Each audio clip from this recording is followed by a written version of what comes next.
Welcome back, Troglodytes, to your daily dose of guitar information, the Trogly's Guitar Show. We have another leaked model, but this time it was unintentional, unlike the other times that they're posting them on Instagram, hoping that we find it and talk about it. This was sent in by a viewer of the show, a link to American Musical Supplies website featuring a Gibson Billie Joe Armstrong signature Les Paul Jr. This was sent in to me on a Tuesday, so I thought, okay, we're just gonna see these things get released later today. But this listing since disappeared. Now, thankfully, I took this screenshot on my phone as proof that this must be up and coming. So who is Billie Joe? In case you don't know, it's the Green Day frontman. And he had a signature model Les Paul Jr. starting around 2006 that had the coolest case ever. All that leopard print interior stuff going on, and there were 3 finishes available. Most of them were in a sunburst, an ebony with tortoise guard, and then the least common of all of them was the white finish. What was special about this one is it also got an ebony fretboard, but you can learn all about those in this episode right here. He also had a signature acoustic model, as well as a semi-hollow guitar, but the next time he got a signature was in 2018, and it was another junior, but it had these weird pick guards. I kind of reviewed one of those in a roundabout way, but that came in a cool blue, maraschino cherry, and an ebony finish again. And then just last year, we saw the return of his signature guitar in an Epiphone variation, and it had the cool case again.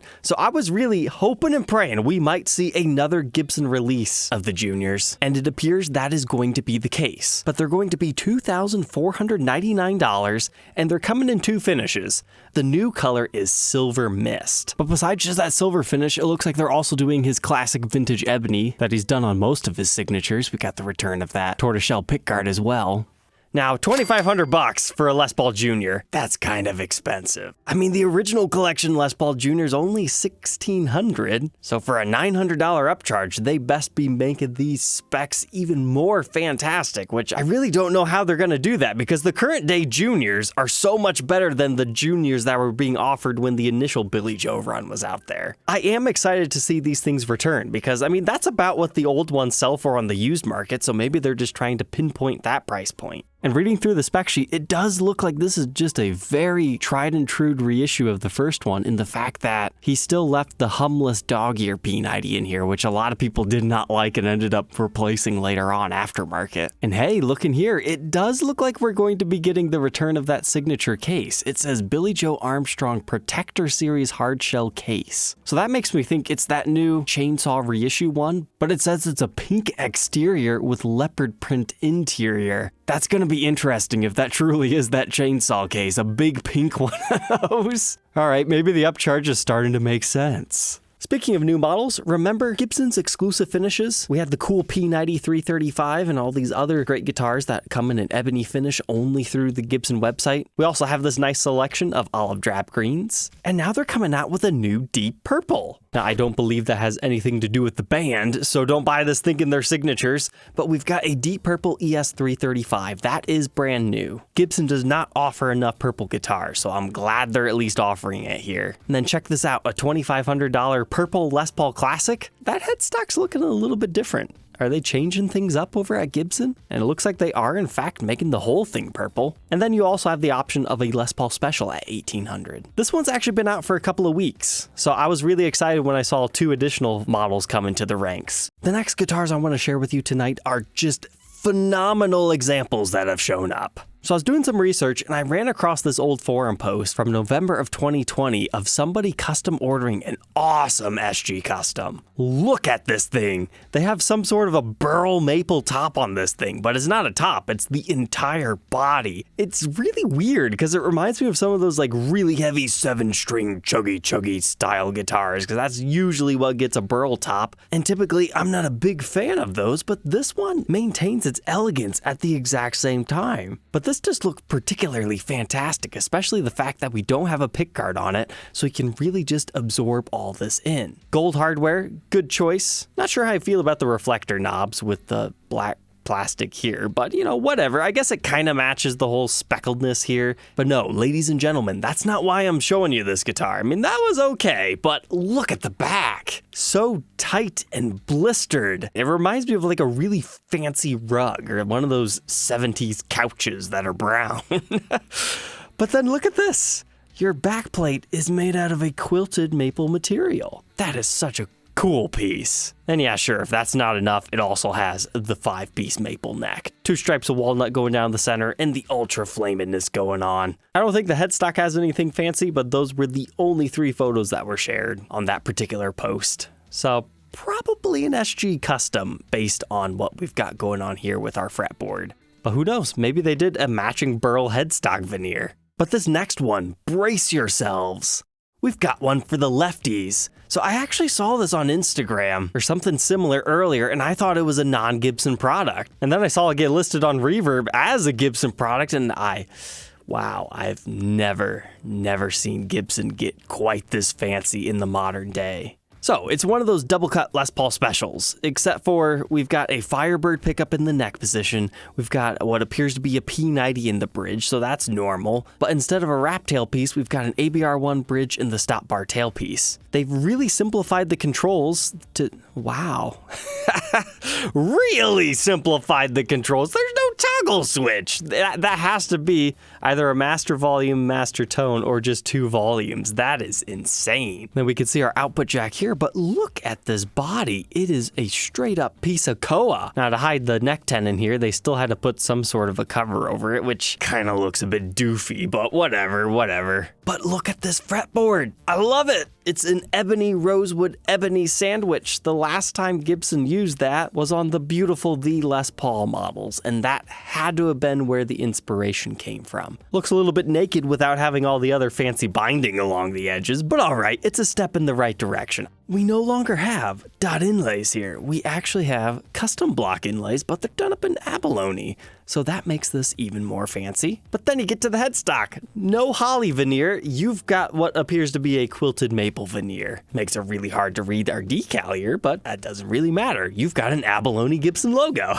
Historic style plastics, you've got your Grover tuners, and then you flip it over to the backside and it's all the same stuff, because apparently this is just one big slab of koa. However, in that thinking, they would have had to have cut that out. Why couldn't they cut that out in a block so we could actually have a perfect seam line, like sometimes you would find on like the L5S series guitars back in the 70s. You know, I've never crafted a guitar. Maybe there's a reason they couldn't exactly get that. But then we get to the neck. What's this? A mahogany neck? When everything else is so fancy, they went very, very traditional here. However, our serial number is very interesting. So we got our regular one here, dating it to 2021. 600 looks like 6th in production for that year, but is labeled P. Horton for the Shot DB. So apparently this was a one-off creation built by Philip Horton at the custom shop for the Shot Doctor, Buzz Brahman. Okay, so that's not a DB, that's a DR. Okay. Apparently he was the NBA's first full-time shooting coach. He has like a record of over 700 free throws in a row, successfully making it in the basket, that is. And apparently he even did some coaching to Shaq. So yeah, that's pretty cool. And I suppose you could say the guitar looks slightly basketball-like with the figuring it's got. But it's got a couple of dings, so it was used. It's either that or that's just how it left the factory. Hard to tell. But it comes in one of those cool custom shop cases. And it looks like we've got push-pull pots on each. That's probably independent volume and tone controls for each. I remember looking at that earlier thinking, how are you gonna split a P90? So you probably leave it down to control the volume and then you pull it up to control the tone. But seeing those cavities and all the same wood grain everywhere is just a nice treat.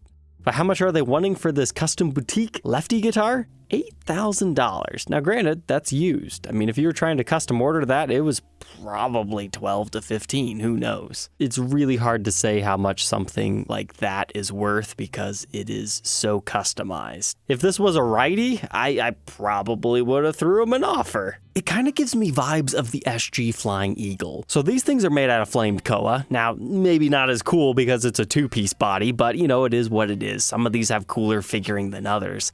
But they have 3 uncovered pickups, no pick guard at all, But where these things really get fancy are the inlays. It kind of gives me Les Paul artisan-like vibes. I'm not entirely too sure where these were borrowed from, but they're just pretty interesting. And then you get to the headstock and it's like, oh yeah, they were definitely just trying to make a modern day Les Paul artisan, because artisan headstock over here, SG Flying Eagle over here. Now granted, it's only a single ply headstock, and having this dot on the head of the guitar kind of reminds me of the religious bindi that some people wear. But it looks like these still have the mahogany back, so it is a true Koa top only. It's got the historic style construction that has the mahogany cap over top of the neck, and then it's a 5-piece maple neck. If anybody has one of these and they want to sell it, please contact me. I mean, assuming you're not asking a silly price for it, because I am in the market for one of these because I want to keep it. I love the 2018 limited edition models. It's what launched my channel, and they're just so crazy that they just happen to work. I've been patiently waiting, but I've been getting pretty lucky lately, guys, just willing things into existence lately. So hint, hint, nudge, nudge. Give me your Flying Eagles. Maybe one of those Year of the Dog Les Pauls from 2018 too. The next guitar to feature tonight is one that somebody sent me in an email that said this is the most beautiful Les Paul ever. Now, do I agree with him that it's the most beautiful Les Paul ever? No, but it is very angelic. Look at this thing. It is a triple P90 Les Paul standard. I feel like I featured this one before, but who cares? Let's talk about it again.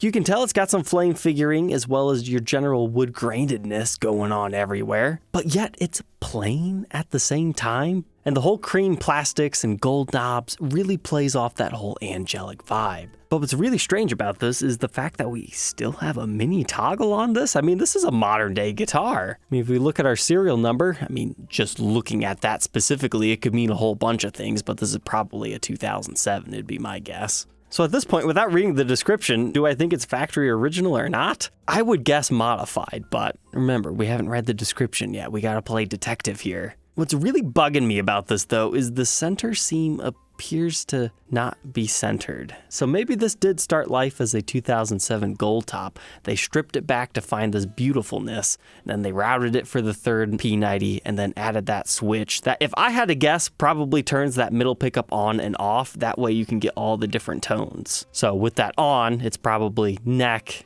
bridge in the middle position to get you that weird kind of quacky out of phase-esque tone. But you can also take that out to get your normal middle. But it could be a whole number of things. But then when you flip over to the back, it's a really, really rich mahogany color. It almost doesn't match that top at all. Oh man, it's even got some bird's eye going on here. Maybe that's the best way to describe that top. As far as the fretboard and headstock, everything's looking about normal. So let's read our description together, my friends. Up for our consideration is a Gibson Custom Shop from 2007. It has bare knuckle P90s. Okay, so that means there's been modifications. And hey, I was right. Imagine that. Talking about guitars for the past 6 years on the internet has taught me a few things. So it looks like all the wiring has also been upgraded to Monty's pickups loom. I'm not sure what that's about. And yep, I was right. Originally a gold top, and it's been refinished in natural. But I've got to say, I fully agree with that decision. So yeah, if you're in the UK and you want a beautiful Les Paul that has likely been modified, it looks like it's available for the equivalent of 4,000-ish USD, which I would normally say is overpriced for something that has had a new pickup installed in the center and everything's been replaced on it. However, this one's kind of special, so I would not blame you if you paid a slight premium for it.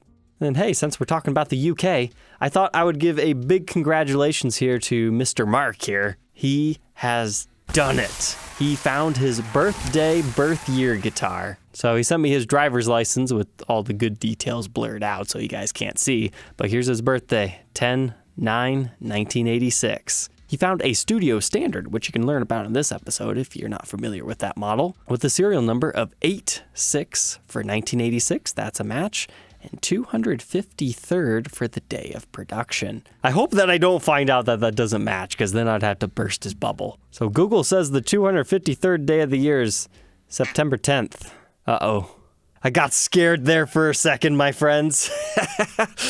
US reads this as 10, meaning October, 9, meaning the day of the month. These guys, it's the opposite. So 10 being the day, 9 being the month. He got it. So yeah, in case you didn't know, that is a quest you can take if you'd like. It normally takes years to find the guitar, and if you need help finding that, watch this episode here where I tell you all my secrets of finding a specific guitar that is hard to find. Those hints are towards the end of that video. But sadly, if you were born before 1977, not really possible. Not to this full extent anyways. And if you were born in 1994, you're also out of luck unless you want an acoustic model. And hey, if you're a young child watching the show, yeah, you're out of luck too if you were born from 2014 through about 2019, depending on when you were born in 2019 anyways. Alright, Troglodytes, I hope you enjoyed this action-packed episode. Don't forget to like, comment, and subscribe, and we'll catch you tomorrow on the next one. Take care.